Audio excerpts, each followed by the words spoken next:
Hi ಎಲ್ಲರಿಗೂ ನಮಸ್ಕಾರ. Aryas cooking ಅರೇನಾಗೆ ಸ್ವಾಗತ. ನಾನಿವತ್ತು ತುಂಬ ಸಿಂಪಲ್ಲಾಗಿ ಚಿಕನ್ ಗ್ರೇವಿನ ಮಾಡ್ತಾಯಿದ್ದೀನಿ. ಇದು ರೊಟ್ಟಿ, ಅನ್ನ, ಚಪಾತಿ, ಪೂರಿ ಎಲ್ಲದಕ್ಕೂ ತುಂಬ ಚೆನ್ನಾಗಿರುತ್ತೆ. ಬನ್ನಿ ಹೇಗೆ ಮಾಡೋದು ಅಂತ ನೋಡೋಣ. ಮೊದಲಿಗೆ ನಾನು 1 kg ಚಿಕನ್ನ ಚೆನ್ನಾಗಿ ತೊಳೆದು ಇಟ್ಕೊಂಡಿದ್ದೀನಿ. ಚಿಕನ್ನ ಮ್ಯಾರಿನೇಟ್ ಮಾಡೋದಕ್ಕೆ ಅರ್ಧ ಟೇಬಲ್ ಸ್ಪೂನ್ ಅರಿಶಿನ, ಹಾಗೆ 1 tablespoon garam masala, 1 tablespoon chicken masala, ಹಾಗೆ 1 ಟೇಬಲ್ ಸ್ಪೂನ್ ಅಚ್ಚ ಖಾರದ ಪುಡಿ, 1 ಟೇಬಲ್ ಸ್ಪೂನ್ ಧನಿಯಾ ಪುಡಿ, ಇದೆಲ್ಲನೂ ಹಾಕಿ 1 ಟೇಬಲ್ ಸ್ಪೂನಷ್ಟು ಪುಡಿ ಉಪ್ಪನ್ನ ಹಾಕ್ತಾಯಿದ್ದೀನಿ. ಉಪ್ಪನ್ನ ಹಾಕಿದ್ಮೇಲೆ 2.5 ಚಮಚ ಅಷ್ಟು ಮೊಸರನ್ನ ಹಾಕ್ತಾಯಿದ್ದೀನಿ.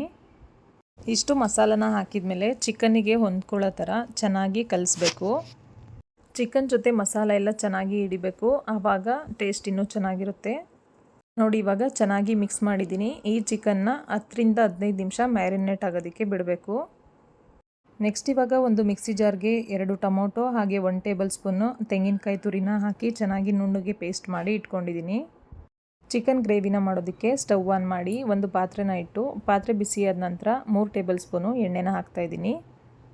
ಎಣ್ಣೆ ಬಿಸಿಯಾದ ನಂತರ ಚಕ್ಕೆ, ಲವಂಗ, ಹಾಗೆ ಏಲಕ್ಕಿ, ಪಲಾವ್ ಎಲೆ, ಸೋಂಪುಕಾಳು, ಹಾಗೆ ಕಲ್ಲುವ್ವ, ಜಾಪತ್ರೆ ಇಷ್ಟು ಮಸಾಲ ಪದಾರ್ಥಗಳನ್ನು ಎಣ್ಣೆಗೆ ಹಾಕ್ತಾಯಿದ್ದೀನಿ. ಎಣ್ಣೆ ಜೊತೆ ಸ್ವಲ್ಪ ಚೆನ್ನಾಗಿ ಫ್ರೈ ಮಾಡಬೇಕು. ಈ ಸ್ಪೈಸಸ್ ಎಲ್ಲ ಚೆನ್ನಾಗಿ ಫ್ರೈ ಆದಮೇಲೆ 3 ಈರುಳ್ಳಿನ ಚಿಕ್ಕ ಚಿಕ್ಕದಾಗಿ ಕಟ್ ಮಾಡಿದ್ದೆ, ಅದನ್ನು ಕೂಡ ಹಾಕಿ ಚೆನ್ನಾಗಿ ಫ್ರೈ ಮಾಡ್ಕೊತಾ ಇದ್ದೀನಿ.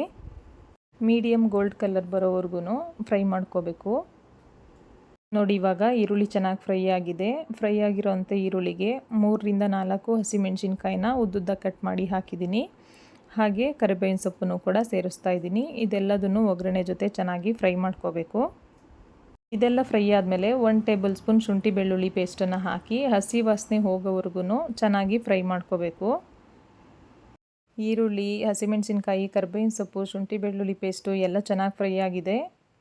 ಇವಾಗ ಮ್ಯಾರಿನೇಟ್ ಮಾಡಿರುವಂಥ ಚಿಕನ್ನ ಹಾಕ್ತಾಯಿದ್ದೀನಿ. ಚಿಕನ್ನ ಹಾಕಿದ ಮೇಲೆ ಚೆನ್ನಾಗಿ ಒಗ್ಗರಣೆ ಜೊತೆ ಮಿಕ್ಸ್ ಮಾಡಬೇಕು. ನಾನು ಮ್ಯಾರಿನೇಟ್ ಮಾಡೋದಕ್ಕೆ ಅಂತ 1 ಟೇಬಲ್ ಸ್ಪೂನ್ ಪುಡಿ ಉಪ್ಪನ್ನ ಹಾಕಿದ್ದೆ. ಇವಾಗ ಉಪ್ಪನ್ನು ಹಾಕೋದೇನು ಬೇಡ, ಚೆನ್ನಾಗಿ ಎಣ್ಣೆ ಜೊತೆ ಬೇಯಿಸಬೇಕು. ನೋಡಿ, ಸ್ವಲ್ಪ ಹಸಿ ವಾಸನೆ ಹೋಗೋವರೆಗೂ ಈ ಥರ ಎಣ್ಣೆಲಿ ಚೆನ್ನಾಗಿ ಮಿಕ್ಸ್ ಮಾಡಿ ಬೇಯಿಸ್ಕೋಬೇಕು. ನೋಡಿ, 5 ನಿಮಿಷ ಆಗಿದೆ. ಹಸಿ ವಾಸನೆ ಹೋಗೋವರೆಗೂ ಚೆನ್ನಾಗಿ ಬೇಯಿಸಿಟ್ಕೊಂಡಿದ್ದೀನಿ. ಇವಾಗ ಟೊಮೊಟೊ ಪೇಸ್ಟನ್ನು ಹಾಕಿ ಅದಕ್ಕೆ ಸ್ವಲ್ಪ ನೀರನ್ನ ಹಾಕಿ ಮಿಕ್ಸ್ ಮಾಡ್ತಾಯಿದ್ದೀನಿ. ಟೊಮೊಟೊ ಪೇಸ್ಟೆಲ್ಲ ಚಿಕನ್ ಜೊತೆ ಚೆನ್ನಾಗಿ ಹೊಂದ್ಕೊಳ್ಳೋ ಥರ ಚೆನ್ನಾಗಿ ಮಿಕ್ಸ್ ಮಾಡಬೇಕು. ನೋಡಿ, ಇವಾಗ ಎಲ್ಲ ಮಸಾಲೆನೂ ಹೊಂದ್ಕೊಳ್ಳೋ ಥರ ಚೆನ್ನಾಗಿ ಮಿಕ್ಸ್ ಮಾಡಿದ್ದೀನಿ.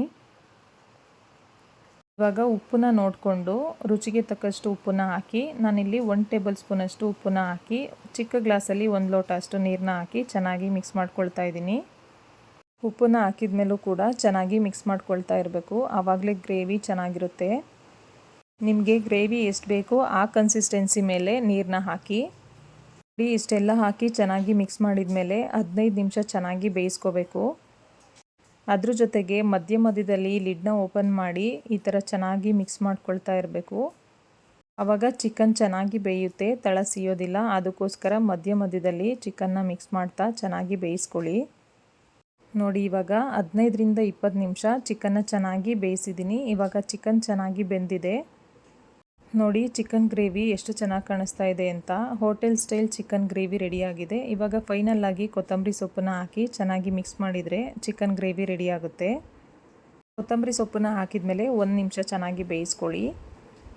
ಇವಾಗ ಗ್ರೇವಿ ಚೆನ್ನಾಗಿ ಬೆಂದಿದೆ. ಸ್ಟವ್ ಆಫ್ ಮಾಡಿ ಸರ್ವ್ನ ಮಾಡ್ತಾಯಿದ್ದೀನಿ. ಈ ಚಿಕನ್ ಗ್ರೇವಿ ನಿಮಗೆಲ್ಲ ಇಷ್ಟ ಆಗಿದರೆ ಪ್ಲೀಸ್ ನಮ್ಮ ಚಾನಲ್ನ ಸಬ್ಸ್ಕ್ರೈಬ್ ಮಾಡಿ, ಹಾಗೆ ಪಕ್ಕದಲ್ಲಿರೋವಂಥ ಬೆಲ್ ಐಕನ್ನ ಪ್ರೆಸ್ ಮಾಡಿ. ಇನ್ನೂ ಹೆಚ್ಚಿನ ಈಸಿ ರೆಸಿಪೀಸ್ಗೆ ಆರ್ಯಾಸ್ ಕುಕಿಂಗ್ ಅರೇನಾ ಚಾನಲ್ನ ಸಬ್ಸ್ಕ್ರೈಬ್ ಮಾಡಿ. Thank you all. Thanks for watching.